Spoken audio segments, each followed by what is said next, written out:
Friends, welcome to my YouTube channel. In this video I will show you how to lock cells in Excel. Okay, so if you are using Microsoft Excel and you want to lock cell or protect the cell so no one can edit that cell without the password or your permission, so how to do it? So first what you have to do, first you have to just select here, okay, the cell which you want to protect.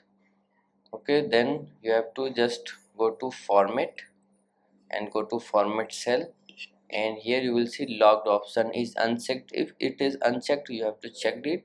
If it is checked, but just you have to click on OK. Okay, now what you have to do, now here you will see a review option, just click on it, and here you will see protect sheet option. Okay, now just click on it, and here you have to just click on format cell, click on format cell, and then you have to enter the password which you want to enter. Okay, just create a password here and click on OK.